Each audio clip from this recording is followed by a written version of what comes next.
ఇక్కడ విష్ణువు క్షీరసాగరంలో పాము మీద పడుకొని ఉన్నాడు. క్షీరసాగరం అంటే భగవంతుడిని తెలుసుకోవాలనుకునే సాధకుడి యొక్క అంటే సీకర్ యొక్క సాత్వికమైన మనస్సు. 1000 తలల పాము అనంతుడు అంటే మనసులోని ఆలోచనలు.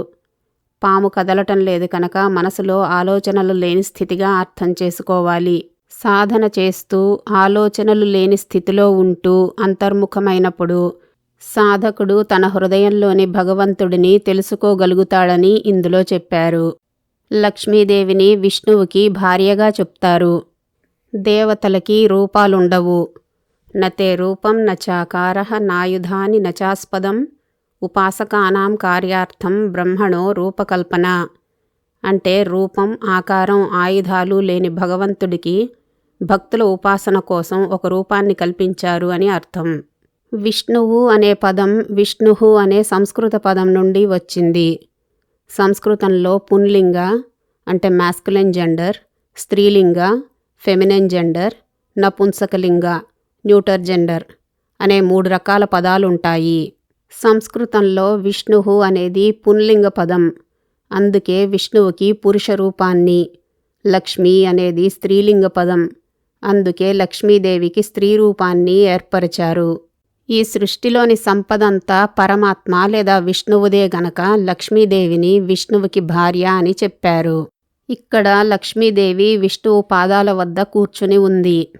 ధనాన్ని అధికంగా ఖర్చు చేసి కోరికలు తీర్చుకునేవారు ఆధ్యాత్మికంగా ఎదగలేరు. కామ, క్రోధ, లోభ, మోహ, మద, మాత్సర్యాలను అధీనంలో ఉంచుకొని ప్రశాంతంగా నిద్రించాలి అంటే ధనాన్ని తన అధీనంలో ఉంచుకోవాలి కానీ తను ధనం చేతిలో బానిస కాకూడదు అని ఇక్కడ చెప్తున్నారు. లక్ష్మీదేవి సంపదకి, ఐశ్వర్యానికి, విష్ణువు ధర్మానికి ప్రతీక అంటే సింబల్. ఆమె విష్ణువు పాదాల దగ్గర ఉండడం అంటే సంపద ఎల్లప్పుడూ ధర్మానికి కట్టుబడి ఉండాలని, సంపదని సత్ప్రయోజనాల కోసమే ఉపయోగించాలని దీని ద్వారా చెప్తున్నారు. ఇక్కడ విష్ణువు నాభి నుండి బ్రహ్మ వచ్చినట్టు చూపించారు. ఇక్కడ విష్ణువు అవ్యక్త పరబ్రహ్మగా అర్థం చేసుకోవాలి. అంటే అన్మానిఫెస్ట్ రియాలిటీ. బ్రహ్మగారు అంటే సృష్టి. ఈ కనిపించే సృష్టి అంతా అవ్యక్త పరబ్రహ్మ నుండి వచ్చిందని ఇందులో చెప్తున్నారు.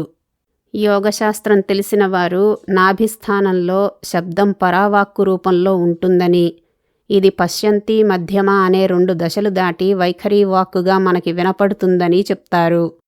వినపడే వాక్కు అంటే శబ్దం. శబ్దం ఆకాశగుణం. అంటే సృష్టి పంచభూతాలలో ఒకటైన ఆకాశం ఏర్పడడంతోటి మొదలయ్యిందని ఇందులో చెప్తున్నారు. విష్ణువు వాహనం గరుత్మంతుడు అని చెప్తారు.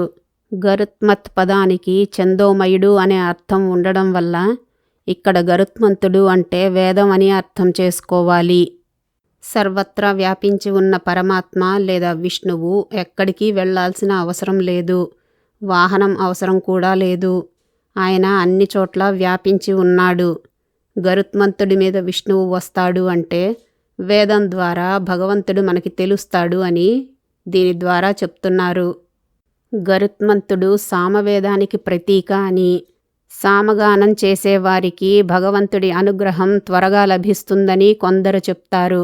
ఇప్పుడు చూసిన అన్ని రూపాల ద్వారా ఆలోచనలు, కోరికలు తగ్గించి సాధన చేస్తూ అంతర్ముఖమైతే భగవత్తత్వాన్ని అనుభూతి చెందగలమని, దేవతలకు రూపాలు ఉండవని, సంస్కృతంలో విష్ణువు అనే శబ్దం పుంలింగ పదం కాబట్టి పురుష రూపముగా, లక్ష్మి అనేది స్త్రీలింగ పదం కాబట్టి స్త్రీ రూపంగా చిత్రీకరించారని, సృష్టిలోని సమస్త సంపద, ఐశ్వర్యం పరమాత్మ అధీనంలో ఉంది కనుక లక్ష్మీదేవిని ఆయనకి భార్యగా చెప్పారని, ధనం మన అధీనంలో ఉండాలి కానీ ధనం అధీనంలో మనం ఉండకూడదని, ధనాన్ని ధర్మ మార్గంలో సంపాదించాలని, సత్ప్రయోజనాలకి ఉపయోగించాలని, ఈ కనిపించే జగత్తంతా అవ్యక్త పరబ్రహ్మ నుండే ప్రకటమయ్యిందని, ఆకాశం ఏర్పడడంతో సృష్టి ప్రారంభమయ్యిందని, వేదం ద్వారా భగవంతుని గురించి తెలుసుకోవచ్చని, సామగానం ద్వారా భగవంతుడు ప్రీతి చెందుతాడని